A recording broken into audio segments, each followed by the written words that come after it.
أحمد الله رب العالمين وصلاة وسلاما على رسوله صلى الله عليه وسلم، ثم ما بعد. أحبتي في الله، السلام عليكم ورحمة الله تعالى وبركاته. وبعد، من مدة قريبة ذكرنا تساؤلا للشباب الذي بلغ 30 ولم يتزوج بعد، ونصحناه نصيحة قوية من أب إلى لابد أن يخطو نحو البحث و يعني الاقتران والزواج بإذن الله رب العالمين.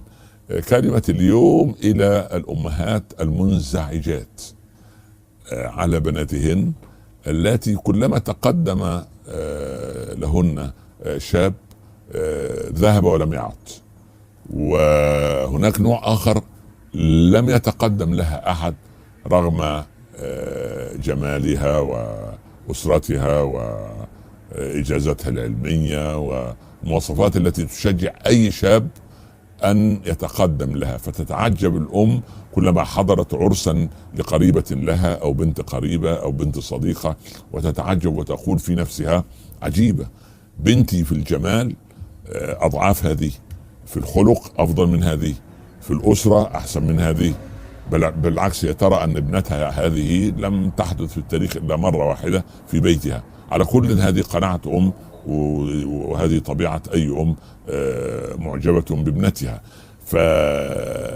فينتقل هذا القلق دون مقدمات إلى البنت نفسها، فتشعر البنت أنها قد كبرت في السن، وأن قد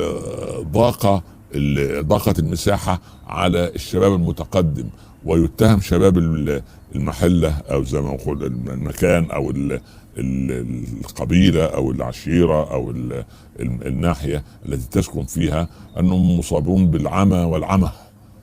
وفرق بين العمى والعمى: العمى هذا فقد البصر وربنا ينير البصيرة، والعمى والعياذ بالله عمى القلوب وعمى البصيرة والعياذ بالله. فالمهم فيتعجبوا ما القضية.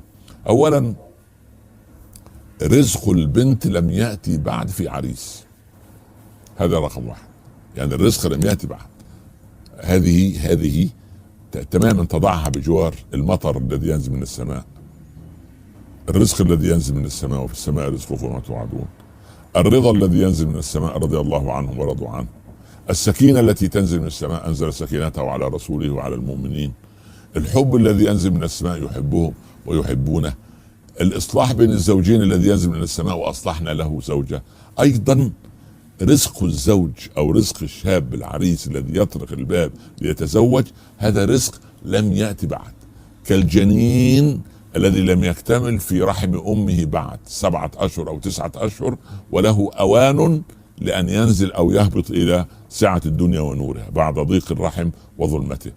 فنفس القضية بالنسبة لهذه البنت. الأمر الثاني، أن من تعجل شيئا قبل أوانه عوقب بحرم. لا نتعجل شيء ولا نمسك في أي يعني معذرة واحد متقدم وده هذه فرصة طيبة بدل أحسن ما فيش، لا أبدا، بالعكس. يعني رزقها عند الله باقي، ورب العباد بيختار لها الخير، وقد يكون في هذا التأخير سبحان الله الخير كله، بدل من أن تذهب وتأتي إليك بولد ولدين وهي قد طلقت ولم تصلح حياتها وصار عندها بدل المشكلة عدة مشاغل. فأنا أقول معذرة أن لا تتعجلوا الأمور، وإنما لا يعني تستبطئ من الله النوال، ولكن استبطئ من نفسك عدم وجود الإقبال. يعني أقبلوا على الله أيتها الأمهات، وادعوا رب العباد عز وجل أن يرزق بناتكم بالصالحين الذين يقدرونهن، والذين كما قال علي: زوجها ممن يتقي الله، إن أحبها أكرمها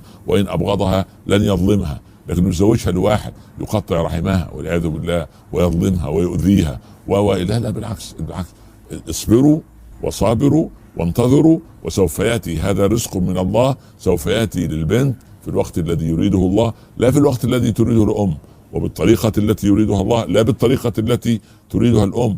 إنما الصبر، وهذا رزق وسوف يأتي، ولا تتعجلوا الأمور. ندعو الله سبحانه وتعالى أن ييسر أمر زواج بناتنا، وأن يسترن في بيوت يكرمهن فيها أزواج صالحون أتوا من سلالات عريقة وسلالات طاهرة وسلالات ذات قيم، او يعني اصحاب قيم ومبادئ ان شاء الله رب العالمين، وما ذلك على الله بعزيز.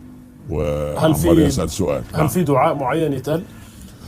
والله يا ولدي، الحوقلة دائما كنز من تحت العرش، يعني يذهب الله به 70 نوعا من أنواع البلاء وأقلها الهم. فإن شاء الله الحوقلة، لأن الإنسان لا حول له ولا قوة، هذا رزق سوف يأتي زي الصياد اللي وضع السنارة في الماء، النهر أو البحر، وينتظر متى تشتبك السمكة مع سنارته. هذا بإرادة الله سبحانه وتعالى. هذا والله أعلم، والسلام عليكم ورحمة الله تعالى وبركاته.